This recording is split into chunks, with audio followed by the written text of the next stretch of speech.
সদাগর মশাই, আপনি কি প্রাসাদে আছেন? আমি হলাম উদানীনগরের চাঁদ সদাগর, যার নাম আমাকে চিনতে পারেননি সদাগর মশাই? না, আমি তো তোমাকে চিনতে পারিনি।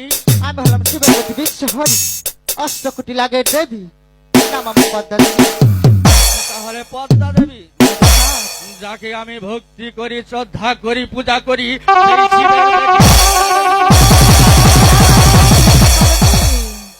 ঠিক আছে মা পদ্মা, তুমি আমার কাছে কি কারণ এসেছো? ওগো সদাগর মশাই, আপনি নাকি এই রাজ্যের বড় সদাগর? হ্যাঁ। আপনার নাম চন্দ্র সদাগর। হুম। তাই আমি আপনার কাছে এসেছি একটি আশা করি, আপনি কি আশা আমার করে আশাটা এসেছো? পূরণ করবেন? অবশ্যই আমি তোমার আশা পূরণ করব। তুমি আমার কাছে কি কারণে এসেছো? কি তোমার আশা, কি তোমার চাওয়া, তুমি আমার কাছে বলো। ওগো সদাগর মশাই, আপনার কাছ থেকে একখানা পুষ্পাঞ্জলি আদায় করতে পারলে এই পৃথিবী হিন্দু বৌদ্ধ খ্রিস্টান সবাই আমাকে দেবী তো স্বীকার করবো। তাই এসেছি আপনার কাছে একটি পুষ্পাঞ্জলির জন্য। তাই নাকি? হ্যাঁ চা। আমি যদি তোমাকে একটা পুষ্পাঞ্জলি দেই, তাহলে সবাই তোমাকে একটি করে পূজা দেবে।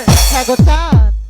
ঠিক আছে, ঠিক আছে মা পদ্মা, আমি তোমাকে পুষ্পাঞ্জলি দেব, কিন্তু তোমার পুষ্পাঞ্জলিতে কি কি লাগে? ওগো সদাগর মশাই, আমার পুষ্পাঞ্জলির আয়োজন বেশি কিছু নয়, দুধ চিনি মধু এবং কিরাত কলা হলেই চলে।